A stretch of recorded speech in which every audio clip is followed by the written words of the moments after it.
Previous lecture में हम लोगों ने स्टडी कर रहे थे कौन से फाइलम्स की, phylum we have finished phylum Porifera. हम लोगों ने फाइलम पॉरीफेरा फिनिश कर लिया है। एस्केलेमेंथिस और you can say the Nematoda, यानी हम लोग प्रीवियस लेक्चर में जिस फाइलम की स्टडी कर रहे थे वो फाइलम है हमारा निमेटोडा। निमेटोडा, इसके बारे में हम लोगों ने बहुत कुछ जान लिया था, जिसमें एस्केरिस के बारे में जान लिया था, वोचेरिया ब्रैंक्रोफ्टाई के बारे में जान लिया था कि एस्केरिस जो डिजीज़ होती है उसे हम एस्कैरियोसिस कहते हैं, और ये ह्यूमन बींग्स के स्मॉल इंटेस्टाइन में पैरासाइट होती है, छोटी आंत में परजीवी होती है। और वोचेरिया ब्रैंक्रोफ्टाई के बारे में हमने बताया था कि ये फाइलेरिया रोग उत्पन्न करता है, हाथी पाँव, फील पाँव जिससे पैर फूल जाते हैं, वो हमारा होता है वोचेरिया से, ये भी एक निमेटोड्स है। तो इसमें हमने बहुत सारी चीज़ें पढ़ ली थी कि ये एक लिंगी होते हैं, इनका शरीर द्विपार्श्वीय होता है, बाइलेटरल सिमेट्रिकल्स होते हैं एस्केरिस के बारे में। इसमें कायांतरण की भी प्रक्रिया होती है। कायांतरण समझ रहे होंगे कि the formation of adult from the egg, मतलब एडल्ट का अंडे से बनना, उसे हम क्या कहते हैं, मेटामॉर्फोसिस कहते हैं। और हमने बताया था कि आपको स्वेलिंग वाली भी बात हमने बताई थी उसमें कि किस तरीके से इसके लार्वा हमारी बॉडी में पुना जा सकते हैं। और इसके लार्वा को जो हम कहते थे वो क्या नाम था, रैबिडिटीफॉर्म लार्वा। यानी एस्केरिस के जो लार्वा को हम कहते हैं, एस्केरिस का जो लार्वा है उसे हम कहते हैं रैबिडिटीफॉर्म लार्वा। रैबिडिटी लार्वा का नाम पूछा जा सकता है कि एस्केरिस के लार्वा को हम क्या कहते हैं। तो जिसमें भी लार्वल स्टेज होगा, जिसमें भी लार्वल अवस्था होगा, उसमें कायांतरण की प्रक्रिया जरूर पाई जाएगी। तो कभी कभी पूछ ले जा रहा है कि क्या एस्केरिस में कायांतरण की प्रक्रिया पाई जाती है, तो यस पाई जाती है। जहाँ भी एक अंडे का फॉर्मेशन होगा, लार्वा बनेगा, प्यूपा बनेगा, एडल्ट बनेगा, वहाँ सभी भी कायांतरण की प्रक्रिया होगी। यहाँ तक हो गया था। तो उसके आगे कुछ बचा हुआ था लिखने के लिए, उसको कंप्लीट करके हम लोग नेक्स्ट फाइलम की तरफ चलते हैं। ओके, लिखिए। अगला संघ डाल दीजिएगा, संघ निमेटोडा। तो बताए थे कि ये दो शब्दों से मिलकर बना है, नीमा हेलेमेंथिस, नीमा प्लस हेलेमेंथिस। नीमा का मतलब होता है थ्रेड, धागा, हेलेमेंथिस का मतलब वर्म, कीड़ा, धागे के समान जो कीड़ा होता है। इसी तरीके से इसका स्ट्रक्चर बना करके आपको दिखाए थे। चलिए, समस्त निमेटोडा में कायांतरण की प्रक्रिया पाई जाती है।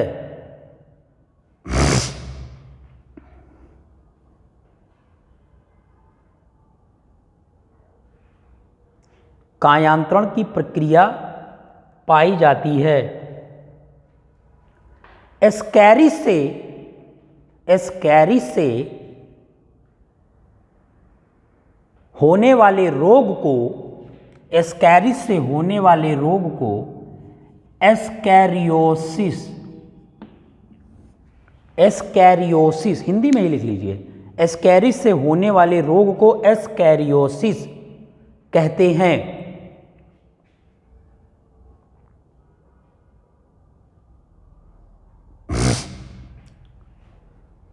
एस्केरिस रक्त प्रवाह के माध्यम से, एस्केरिस रक्त प्रवाह के माध्यम से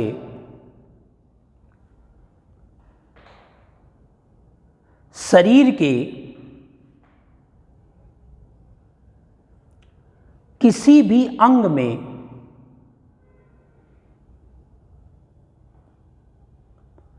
प्रवेश कर सकता है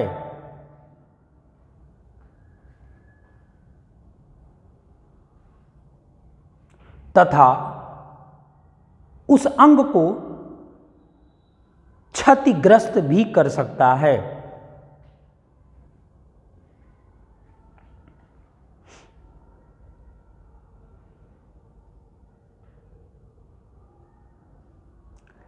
एस्केरिस के अंडाणु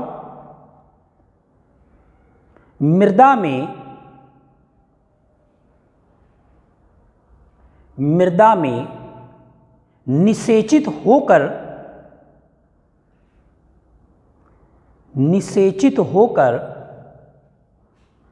जाइगोट का निर्माण करते हैं।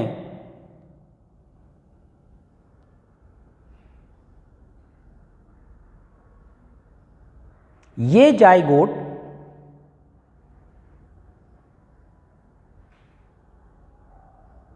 दूषित जल अथवा भोज्य पदार्थ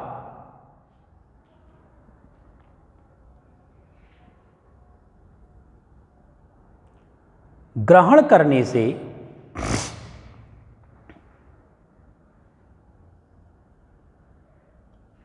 मनुष्यों के छोटी आंत में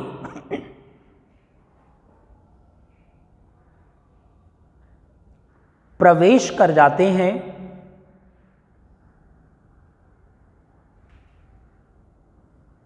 जहां ये वृद्धि करके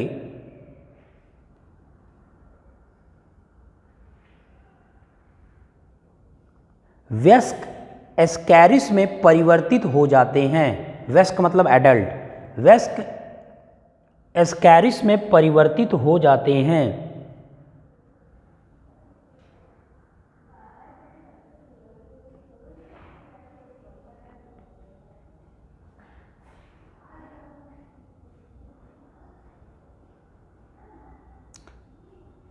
छोटी आंत में इनके मुख्य भोज्य पदार्थ को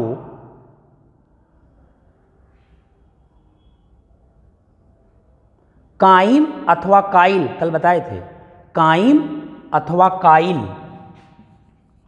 काइम ऑब्लिक काइल, काइम अथवा काइल कहते हैं।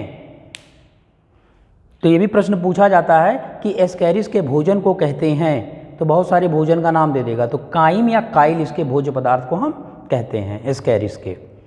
एस्कैरिस का जंतु वैज्ञानिक नाम क्या बताए थे? एस्कैरिस लुम्ब्रिक्वाइट्स, कल बताए थे, कल लिखाए भी थे, I think the day after yesterday, यानी शनिवार को हमने लिखाया था कि एस्कैरिस का जो जंतु वैज्ञानिक नाम है एस्कैरिस लुम्ब्रिक्वाइट्स। एस्कैरिस लुम्ब्रिक्वाइट्स एस्कैरिस का जंतु वैज्ञानिक नाम या साइंटिफिक नाम या वैज्ञानिक नाम है। एस्कैरिस वंश है और लुम्ब्रिक्वाइट्स प्रजाति है, ये जीनस है और ये स्पीसीज है। फिर एक बताए थे वोचेरिया ब्रैंक्राफ्टाई, जिससे फाइलेरिया रोग होता है, ये भी लिखवा दिए थे कि वोचेरिया ब्रैंक्राफ्टाई से मनुष्यों में फाइलेरिया रोग उत्पन्न हो जाता है, जिससे पैर हाथी पाँव की तरह हो जाता है। क्लियर? तो हम लोगों ने आज इस फाइलम को ख़त्म कर लिया। अभी हम दूसरा फाइलम स्टार्ट करेंगे, लेकिन ये बताइए कि अब तक हमने एनिमल किंगडम में, जंतु जगत में कितने फाइलम, कितने संघ को पढ़ लिया? हमने प्रोटोजोआ पढ़ लिया, ठीक है, पॉरीफेरा पढ़ लिया, आर्थ्रोपोडा पढ़ लिया, नीमेहेलमिन्थेस या नीमेटोडा पढ़ लिया, यानी 4 फाइलम हम लोगों ने पढ़ लिया। आज हम 5वां फाइलम पढ़ेंगे, उसका नाम है कार्डेटा, जो बहुत बड़ा है और बहुत ही महत्वपूर्ण है। कार्डेटा, जिसको हम कशेरुकी या वर्टिब्रेटा के भी नाम से जानते हैं, इसी को वर्टिब्रेट्स भी कहते हैं, कशेरुकी। तो हमारा 5th अगला फाइलम हमारा है फाइलम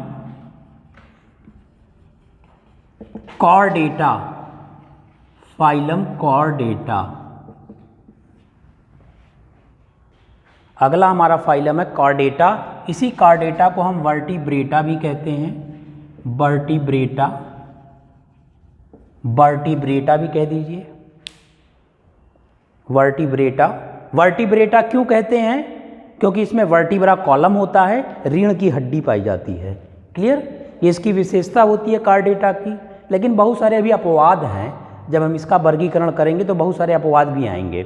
वर्टिब्रेटा का मतलब इसमें वर्टिब्रा कॉलम होगा, वर्टिब्रा, रीढ़ की हड्डी को वर्टिब्रा कॉलम कहते हैं, वर्टिब्रा कॉलम, इसमें रीढ़ की हड्डी पाई जाएगी, ये इसकी एक विशेषता होती है, इसीलिए इसको वर्टिब्रेट्स कह देते हैं।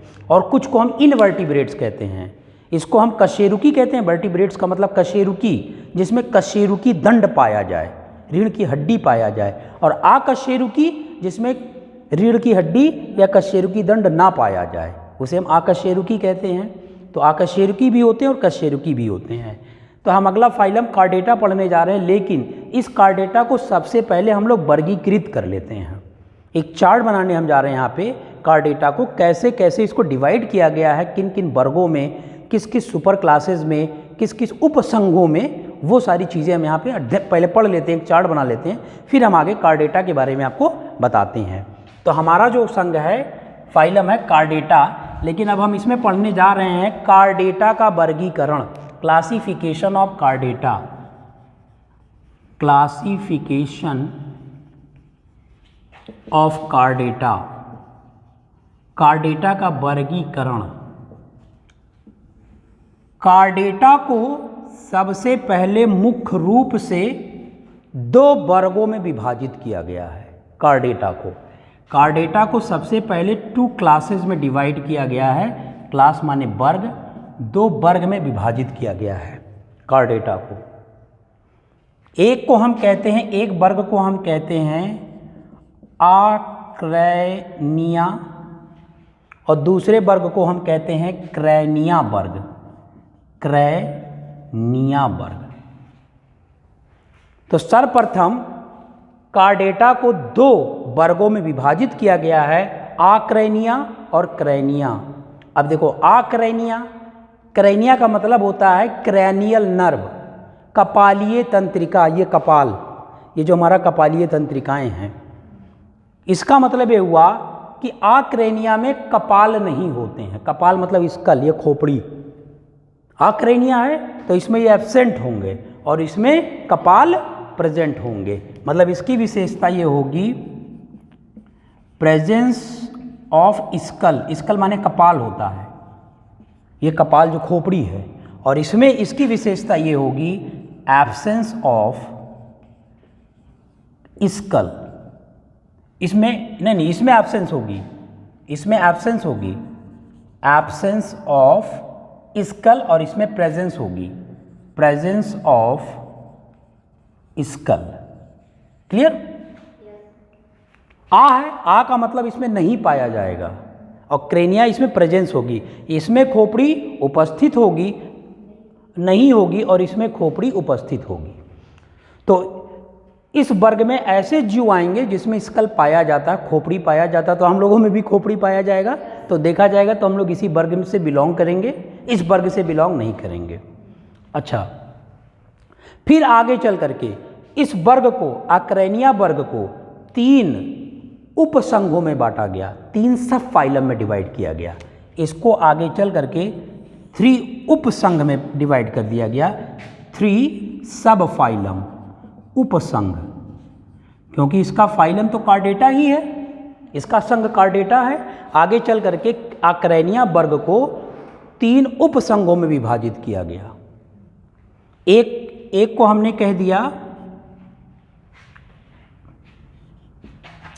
हेमिकॉर्डेटा, हेमिकॉर्डेटा, दूसरे का नाम दे दिया यूरोकॉर्डेटा, यूरोकॉर्डेटा, और तीसरे का हमने नाम दे दिया सिफेलोकॉर्डेटा, सिफेलोकॉर्डेटा, सिफेलोकॉर्डेटा। तो ये देख लीजिए, आक्रैनिया को आगे चल करके 3 उपसंघों में विभाजित किया गया, हेमिकॉर्डेटा, यूरोकॉर्डेटा, सिफेलोकॉर्डेटा। तो ये तीनों उपसंघ हैं आक्रैनिया वर्ग के। अभी इनकी विशेषताएं हम बताएंगे क्या क्या आता है।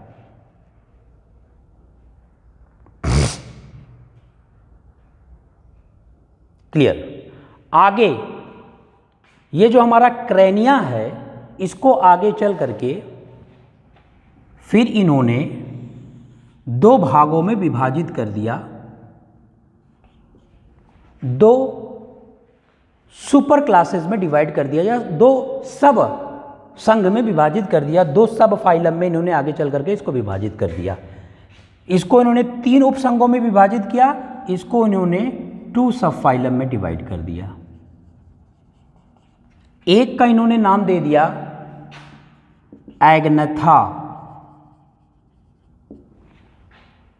और दूसरे का इन्होंने नाम दे दिया, जी साइलेंट होगा, नैथोस्टोमेटा, नैथोस्टोमेटा। एग्नेथा और नैथोस्टोमेटा। एगैंथा, इसी को बहुत लोग एग्नेथा भी कह देते हैं, या एग्नेथा, इसको किसी भी क्लास में या वर्ग में विभाजित नहीं किया गया। इसके अंतर्गत एक जीव रखा गया, उसका इन्होंने, उस जीव को कहते हैं पेट्रोमाइजोन, अभी इसके बारे में बताएंगे ये पेट्रोमाइजोन है क्या। ये किसका एक एग्जाम्पल है पेट्रोमाइजोन। तो पूछा जाता कि पेट्रोमाइजान किस उपसंघ से बिलोंग करता है। फिर हमारा जो नैथोस्टोमेटा है, नैथोस्टोमेटा को आगे चल करके इन्होंने 3 सुपर क्लास, ये तो वर्ग था, महावर्ग, सुपर क्लास का मतलब महावर्ग, आगे चल करके नैथोस्टोमेटा को 3 महावर्गों में विभाजित कर दिया, यानी 3 सुपर क्लास में विभाजित कर दिया, 3 महावर्गों में विभाजित कर दिया इन्होंने नैथोस्टोमेटा को। पहला इन्होंने इनका जो था वो था पैनोडर्मी वर्ग, दूसरा जो था इनका वो था कॉन्ड्रियोथिस, तीसरा जो इनका महावर्ग था वो था ऑस्टियोथिस,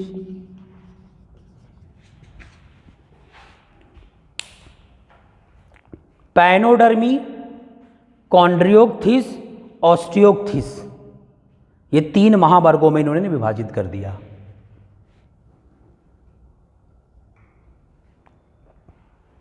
पैनोडर्मी, कॉन्ड्रियोथिस और ऑस्टियोथिस। फिर इन्होंने क्या किया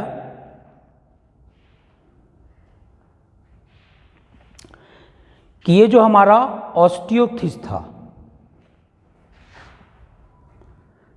इस ऑस्टियोथिस को और ये जो हमारा है कॉन्ड्रियोथिस, ऑस्टियोथिस, फिर आगे चल करके गैंथोस्टोमेटा जो है, नैथोस्टोमेटा में जो कॉन्ड्रियोथिस है और ऑस्टियोथिस को इन्होंने चल करके फिर ऑस्टियोथिस को चल करके इन्होंने कुछ क्लासेस में डिवाइड किया, 4 क्लासेस में डिवाइड कर दिया इन्होंने, 4 वर्गों में विभाजित कर दिया। एक इन्होंने वर्ग का नाम दे दिया एम्फीबिया वर्ग, नाम सुना होगा एम्फीबिया वर्ग। दूसरे का नाम दे दिया, इसको उभयचर प्राणी भी कहते हैं, उभयचर वर्ग, सरीसृप वर्ग, रेप्टिलिया कहते हैं। आगे चल करके मैमेलिया, आगे चल करके एवीज, पक्षी वर्ग। 4 वर्गों में इन्होंने विभाजित किया था ऑस्टियोथिस को। क्लियर हो गया चीज? Amphibia, reptilia, Mammalia, aves. उभयचर, सरीसृप, स्तनधारी, पक्षी वर्ग। फिर आगे चल करके इन्होंने मैमेलिया को फिर 3 वर्गों में विभाजित कर दिया, मैमेलिया को 3 क्लासेस में डिवाइड कर दिया। मैमेलिया को एक का नाम दे दिया प्रोटोथीरिया, दूसरे का नाम दे दिया मेटाथीरिया, तीसरे का नाम दे दिया यूरोथीरिया।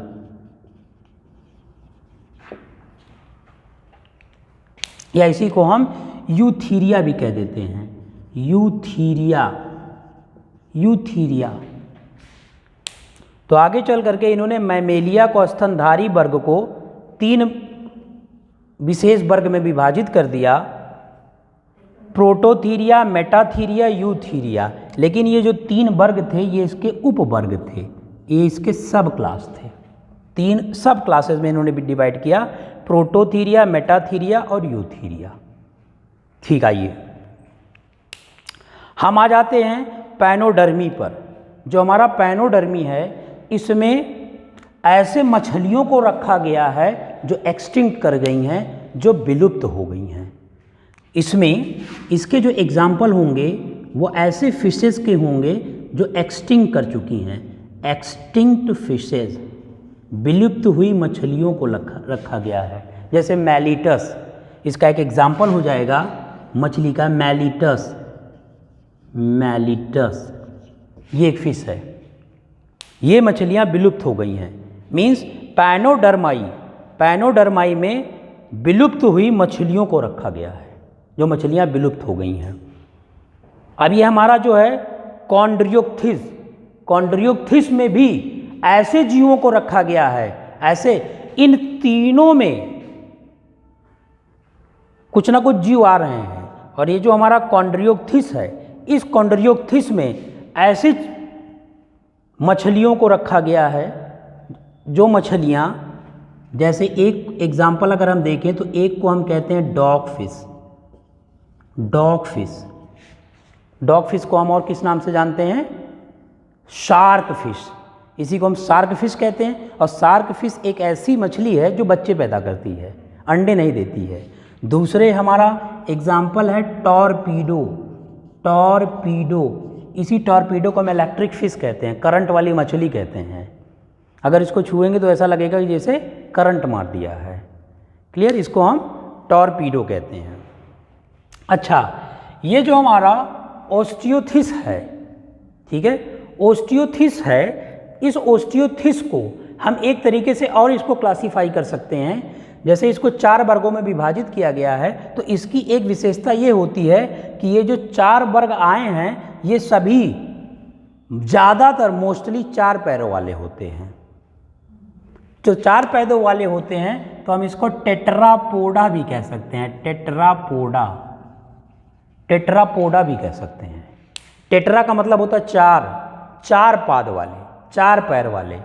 क्योंकि इसमें अगर रेप्टीलिया को देखा जाए तो बहुत सारे रेप्टीलियस हैं जो 4 पैर होते हैं। स्तनधारी को देखा जाए तो मनुष्य तो 2 पैर वाला, लेकिन और जीव जो हैं वो 4 पैर वाले हैं। इसी तरीके से इसको हम टेट्रापोडा भी कह सकते हैं।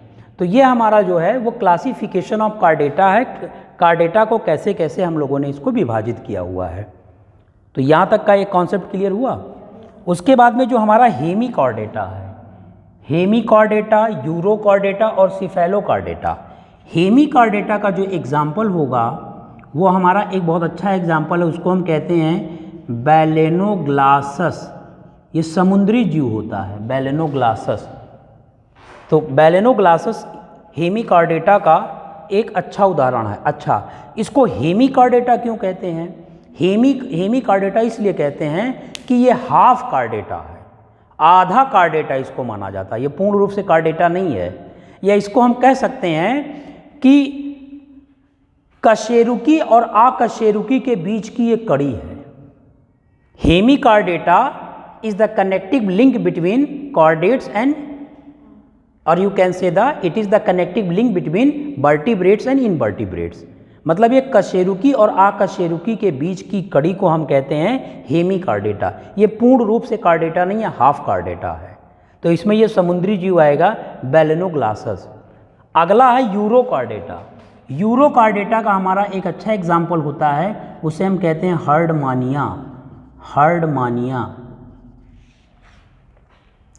हर्डमानिया कह देते हैं। हर्डमानिया का मतलब ये भी एक समुद्री जीव है। हर्डमानिया जो स्फेरिकल गोल शेप में होता है। हर्डमानिया ये हार्ड से ही है। इसका जो बाहरी खोल होगा, बाहरी आवरण होगा, वो हार्ड होगा, कठोर होगा। हर्डमानिया, यहीं से इसको हम इजीली याद करने, लर्न के हिसाब से इसको कर सकते हैं। सिफेलोकॉर्डेटा में, सिफेलोकॉर्डेटा का एक अच्छा एग्जाम्पल है, इसको हम एम्फीऑक्सस भी कहते हैं। एम्फीऑक्सस, एम्फीऑक्सस, एम्फीऑक्सस जो हमारा सिफेलोकॉर्डेटा का एक बहुत अच्छा एग्जाम्पल माना जाता है। इसका जो संरचना होता है ये सांप के समान होता है, देखने में सांप की तरीके से लगता है। और बहुत लोग, आपने शायद नाम सुना होगा अनहुआ सांप का, अनहुआ सांप, और बहुत लोग उसको खाते भी हैं। फन उसका काट देते हैं, पीछे वाला पोर्शन खाते हैं, तो यही है अनहुआ सांप। ये अनहुआ सांप जो होगा वही सिफेलोकॉर्डेटा से बिलोंग करेगा, सांप की श्रेणी का है। मतलब सांप की श्रेणी का नहीं, सांप की तरह होता है एम्फीऑक्सस। क्लियर हो गया? अच्छा, तो इस वाले में कोई कंफ्यूजन आपको है? सब क्लियर हो गया? चलिए, अभी यहीं पे इसका क्लासिफिकेशन एक तरीके से हम और बताएंगे। ये चार्ट पहले आप क्लियर कर लीजिए। इस चार्ट में आई थिंक कोई कंफ्यूजन नहीं है। क्लियर। अब यहाँ पे हम देख रहे हैं कि एक्रेनिया, इसमें खोपड़ी अनुपस्थित होती है और इसमें खोपड़ी पाई जाती है। इसको आगे चल करके दो उपसंघों में विभाजित किया गया है, एक है एगनेथा, दूसरा है नेथोस्टोमेटा। फिर इसको चल करके डायरेक्टली यहाँ पे 3 सुपर क्लासेस में डिवाइड कर दिया गया है। ठीक है, अभी अगला जो हम वर्गीकरण बताने जा रहे हैं इसी का एक तरीके से और इसका वर्गीकरण हम कर सकते हैं। इसी क्रेनिया को डायरेक्टली हम 3 सुपर क्लासेस में डिवाइड नहीं करेंगे। आइए देख लेते हैं हम क्या करेंगे।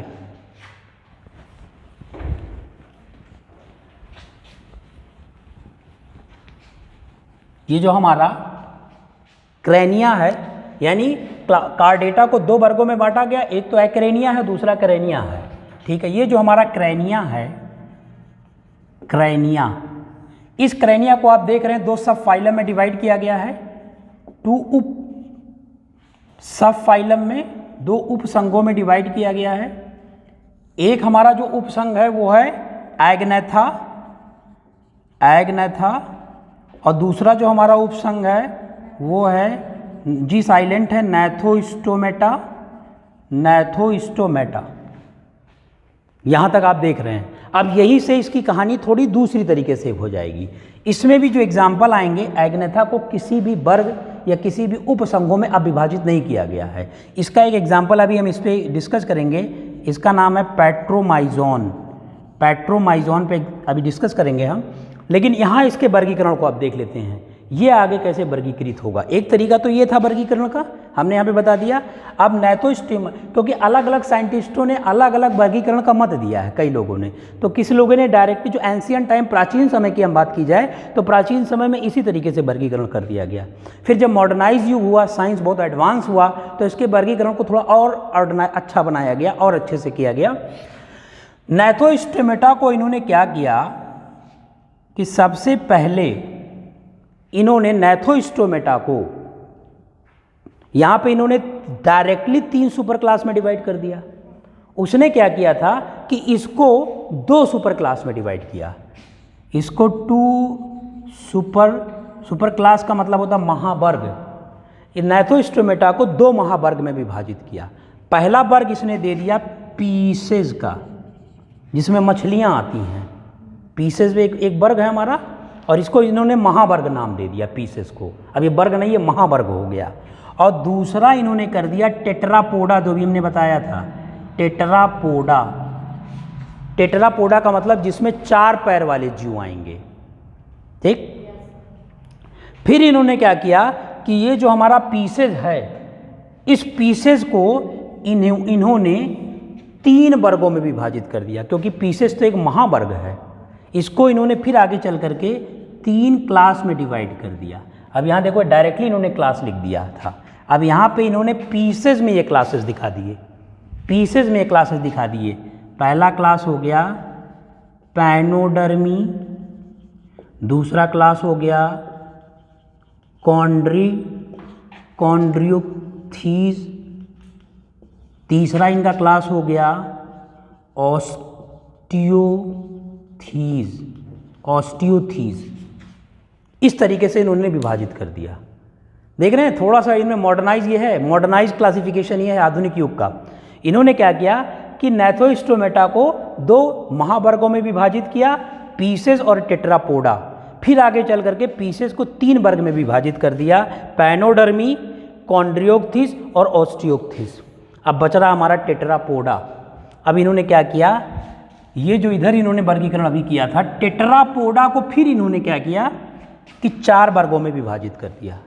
ये टेट्रापोडा को इन्होंने क्या किया कि इसको 4 क्लासेस में फिर डिवाइड कर दिया। अभी पहला इन्होंने नाम दे दिया एम्फीबिया, उभयचर प्राणी एम्फीबिया। दूसरा नाम दे दिया मैमेलिया। तीसरा नाम इन्होंने दे दिया रेप्टिलिया, सरीसृप वर्ग। अगला नाम कौन सा होगा, एवीज। ये देखिए, ये आधुनिक युग का वर्गीकरण है। क्लियर। तो कभी कभी फंसाने के लिए दोनों तरीके के, इस टाइप का भी वर्गीकरण से क्वेश्चन पूछ सकता है।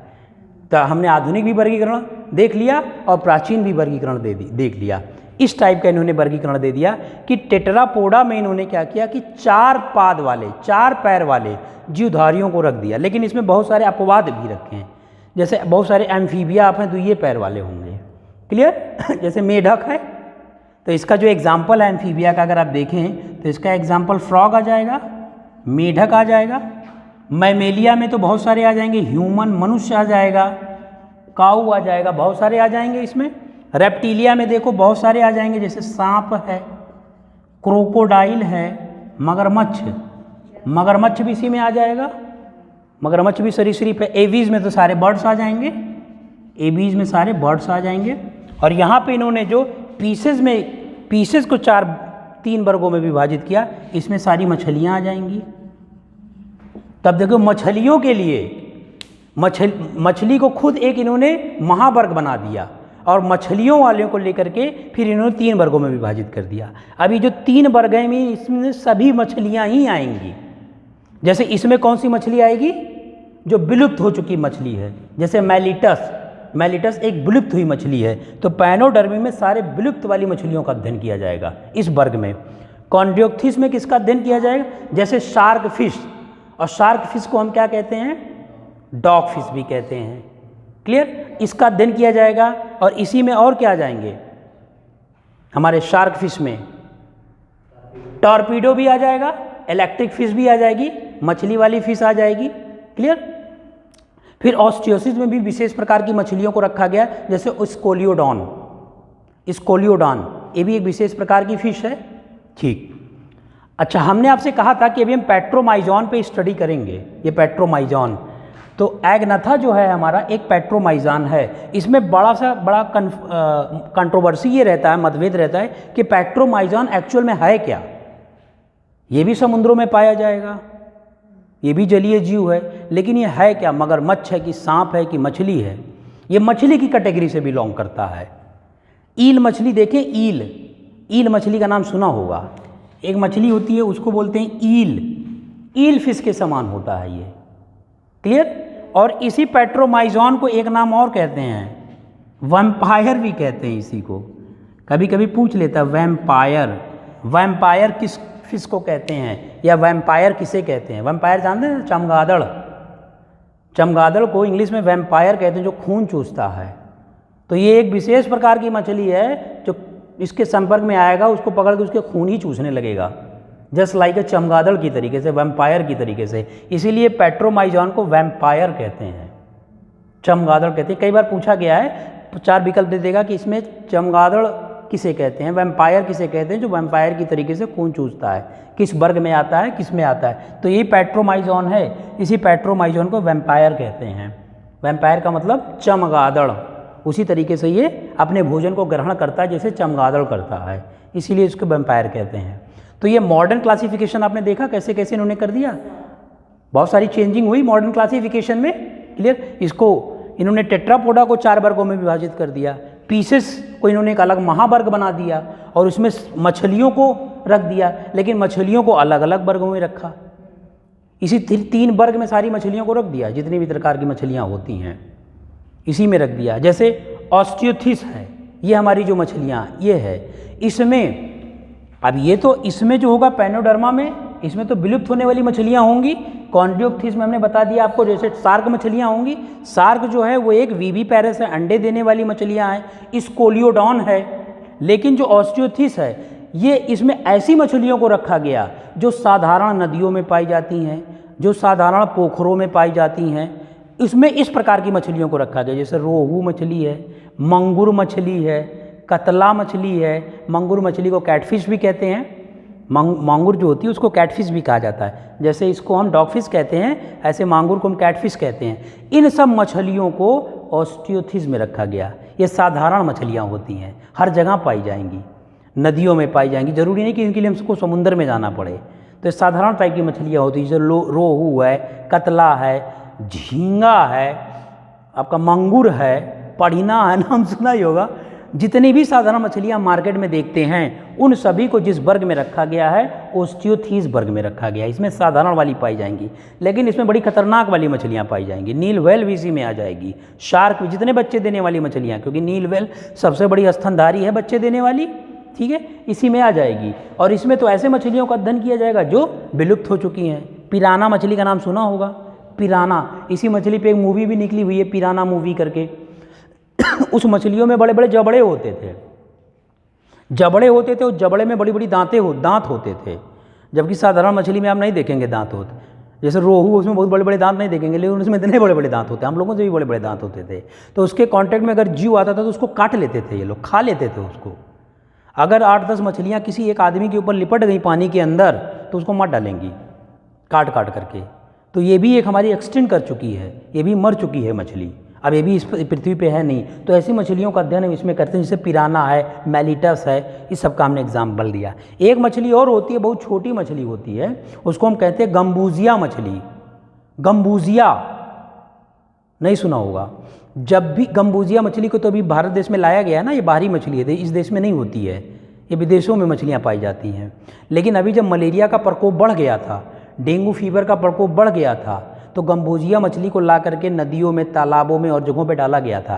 क्यों? क्योंकि गम्बूजिया मछली का मुख्य भोजन मच्छर का लार्वा होता है, वो मच्छर के लार्वा को बड़े चाव से खाती है। तो अगर वो नदियों, तालाबों में या नालियों में इस मछली को डाल दें तो जितने भी मच्छर के लार्वा उसको खा जाएगी और मलेरिया रोग फैलेगा नहीं।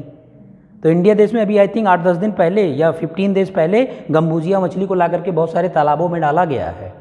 तो याद रखिएगा, गम्बूजिया मछली जो होता है वो किस रोग के ऐसे पूछ लेगा, गम्बूजिया मछली किस रोग के उपचार में प्रयोग किया जाता है? तो मलेरिया रोग के, क्योंकि मलेरिया का जो लार्वा होता है उसको खा जाता है ये। तो जितना ज़्यादा मलेरिया के लार्वा को खाएगा उतना कम चांसेस होंगे मलेरिया रोग होने के।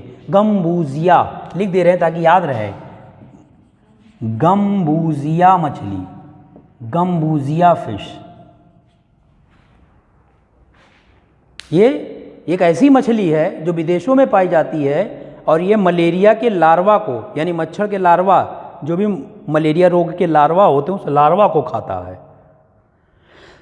तो हमारे अगर घरों के सामने नाली ओली है, उसमें 2-4 छेठू अगर हमने डाल दिया है तो ये लार्वा को खाने लगेंगे। नाली ओली है तो वहाँ भी मलेरिया रोग के चांसेस कम हो जाते हैं, क्योंकि लार्वा को जब खा लेगा ये, तो लार्वा से ही एडल्ट बनना है, लार्वा से ही बड़ा मच्छर बनना है। जब वो बनेगा ही नहीं तो रोग फैलाएगा ही नहीं। तो गम्बूजिया जो फिश होती है ये मलेरिया रोग के जिससे होता है उसके लार्वा को खा जाती है। तो इतना सारा कॉन्सेप्ट क्लियर हो गया। तो आइए, अच्छा और कुछ विशेषता बताइए हमको कार्डेटा के बारे में। बहुत सारी विशेषताएं हैं, बहुत सारी प्रॉपर्टीज़ हैं कार्डेट्स की, और कुछ विशेषता बताइए। जैसे we are also belong to the category of the Chordata, हम लोग भी जो है कार्डेटा फाइलम से ही बिलोंग करते हैं। हमारा जो संघ है वो कार्डेटा है, लेकिन हमारा जो वर्ग है वो स्तनधारी है, मैमेलिया वर्ग है। ये कहीं होगा मैमेलिया वर्ग, हमारा जो वर्ग है ये मैमेलिया है, हम लोग स्तनधारी वर्ग से बिलोंग करते हैं।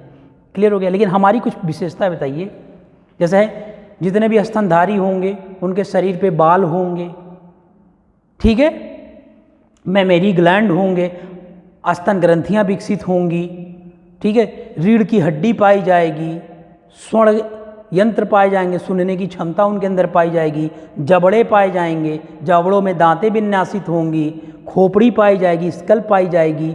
ये सब सारे स्तनधारियों की विशेषताएं हैं, कार्डेटा की विशेषताएं हैं। ठीक, अच्छा, हम लोगों का जो हृदय है उस हृदय में कितने कक्ष हैं? 4। लेकिन मछलियों के हृदय में कितने कक्ष होते हैं?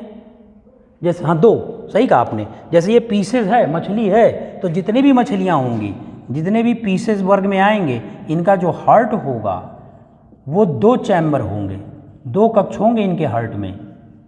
इनके हार्ट में 2 कक्ष होते हैं, लेकिन हम लोगों के हृदय में 4 कक्ष होते हैं। अभी यहीं कहीं एम्फीबिया होगा, ये है एम्फीबिया, इसमें भी प्रश्न पूछा जाता है कि जो उभयचर प्राणी होते हैं उनके हृदय में कितने कक्ष होते हैं। तो जितने एम्फीबिया होंगे उसमें 3 चैम्बर होते हैं, इनके हार्ट में 3 चैम्बर होंगे, 3 कक्ष होंगे। तो सभी में अलग अलग कक्ष होते हैं। अभी रेप्टिलिया में भी अलग कक्ष होंगे, एवीज में भी अलग कक्ष होंगे। क्लियर? अच्छा, ये जो एम्फीबिया है, हमने कहा कि इसमें फ्रॉग आता है, मेढक आता है, और मेढक को हम उभयचर प्राणी कहते हैं। उभयचर का मतलब क्या होता है?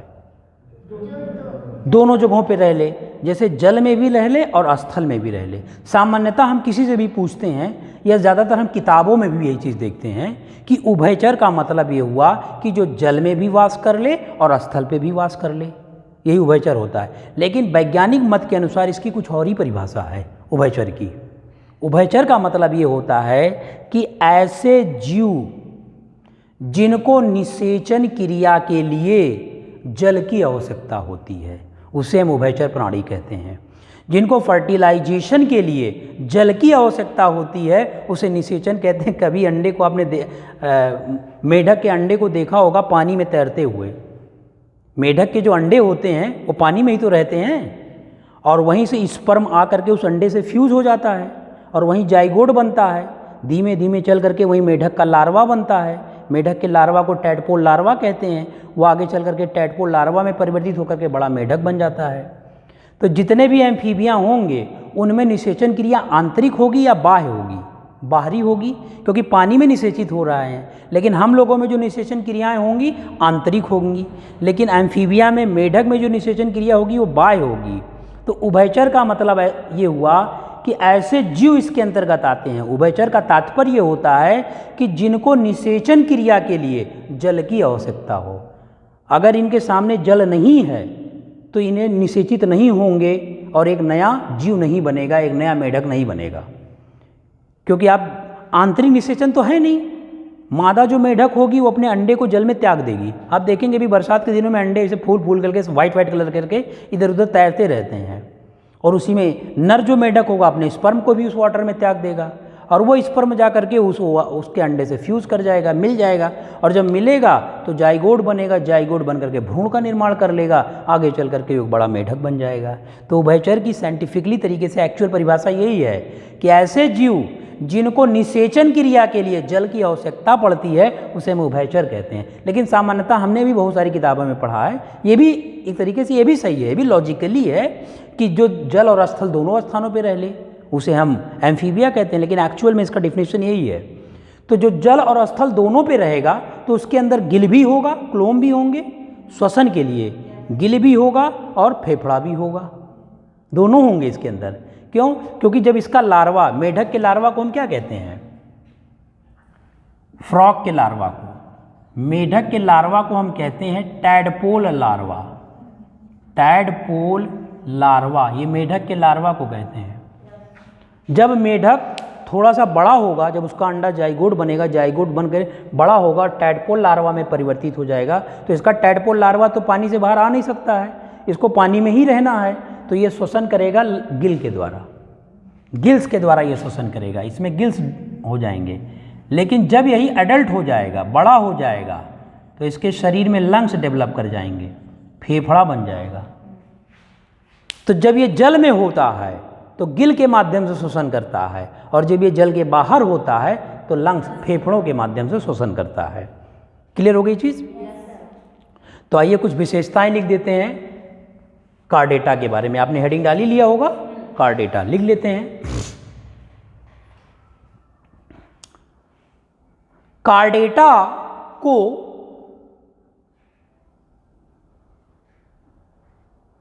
कशेरुकी वर्टिब्रेट्स, कार्डेटा को कशेरुकी भी कहा जाता है।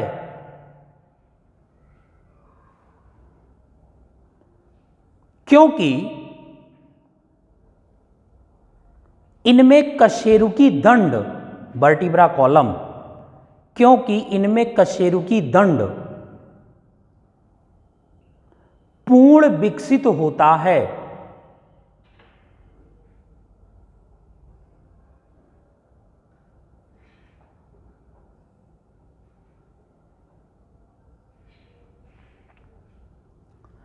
कशेरुकी प्राणियों में श्वसन अंग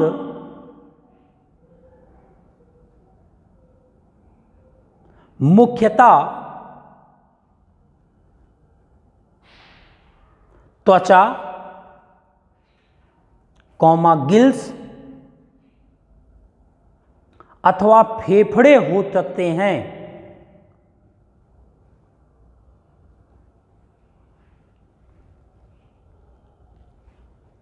फेफड़े हो सकते हैं। अधिकतर कशेरुकी प्राणियों में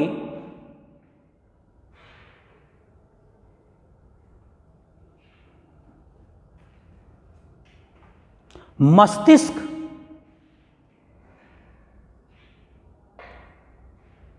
तथा मस्तिष्क खोल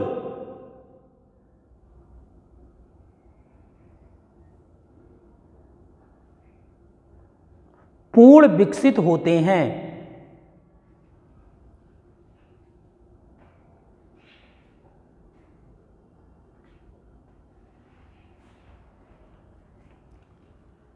कार्डेटा संघ को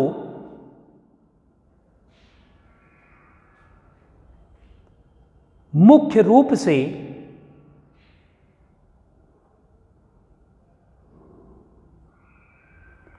दो वर्गों में विभाजित किया गया है।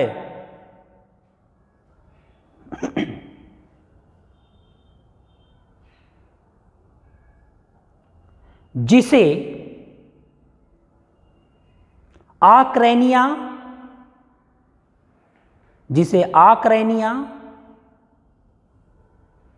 तथा क्रैनिया कहते हैं। आक्रैनिया यही है, आक्रैनिया अथवा क्रैनिया कहते हैं। क्लियर? आक्रैनिया का मतलब क्या हुआ? जिसमें खोपड़ी ना पाई जाए, स्कल ना हो, और क्रैनिया का मतलब जिसमें खोपड़ी हो। दो वर्गों में विभाजित किया गया है। अच्छा, प्रश्न ये है, कभी कभी पूछा जाता है कि संघ कार्डेटा को सर्वप्रथम किसने स्थापित किया? तो संघ कार्डेटा को जिसने स्थापित किया उनका नाम है वेल्फोर वैज्ञानिक का नाम है। तो लिख लीजिए इसमें, संघ कार्डेटा को सर्वप्रथम वेल्फोर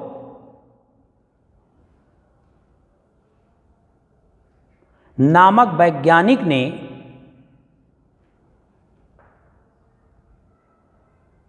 स्थापित किया।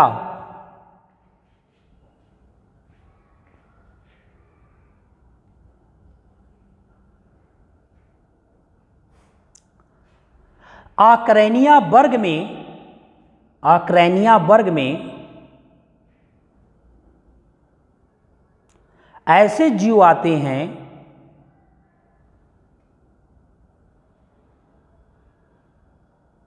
जिनमें खोपड़ी नहीं पाई जाती है।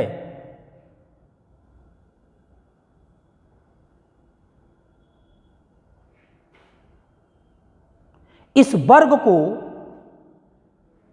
आगे चलकर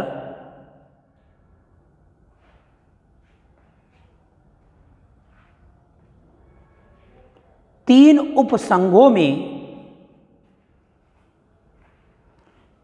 उपसंघों में विभाजित किया गया,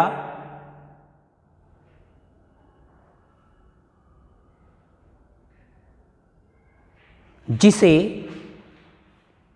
हेमिकार्डेटा,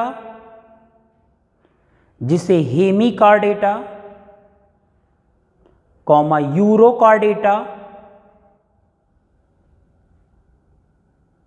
तथा सिफेलोकार्डेटा कहते हैं। हेमिकार्डेटा को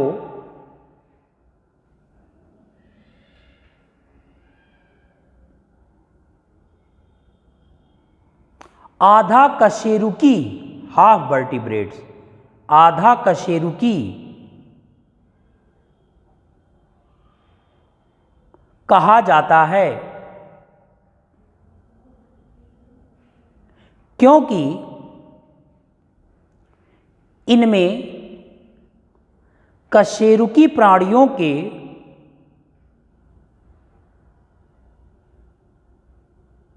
पूर्ण लक्षण विकसित नहीं होते हैं।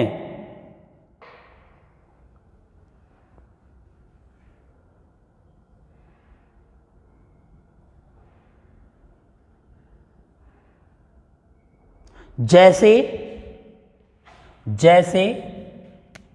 बैलेनोग्लासस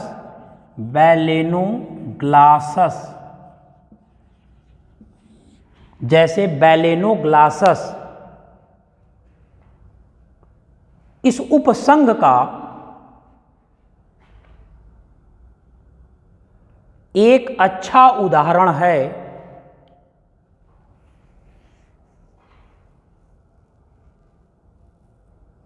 जो समुद्री जलों में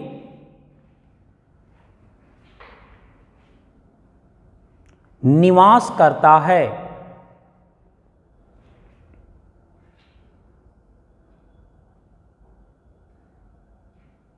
जबकि यूरोकार्डेटा उपसंघ के जीव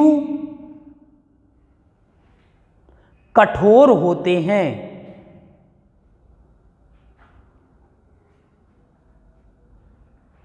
जैसे हर्डमानिया, जैसे हर्डमानिया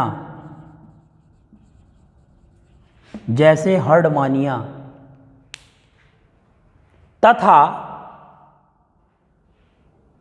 सिफेलोकार्डेटा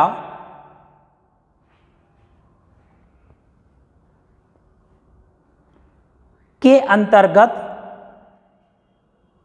आने वाले जीव लचीले स्वभाव के होते हैं।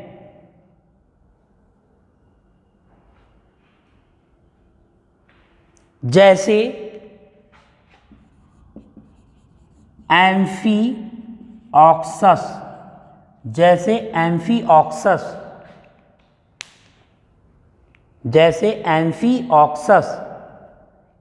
इसे अनहुआ सांप भी कहते हैं।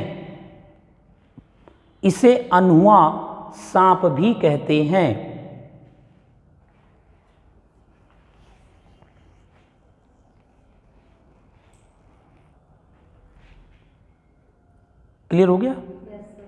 तो ये देख लिया हम लोगों ने कि एक्रेनिया को हम लोगों ने 3 उपसंघों में विभाजित किया। क्लियर? अब दूसरी लाइन से आप लिखेंगे क्रैनिया वर्ग में, अब दूसरा हमारा क्लास है, क्रैनिया वर्ग में ऐसे जीव आते हैं जिनमें खोपड़ी पाई जाती है।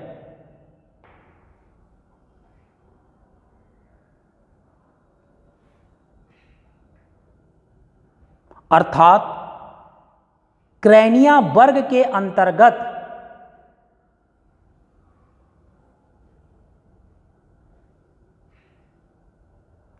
कशेरुकी प्राणियों को रखा गया है, जिसमें वर्टिब्रा कॉलम होगा। कशेरुकी प्राणियों को रखा गया है।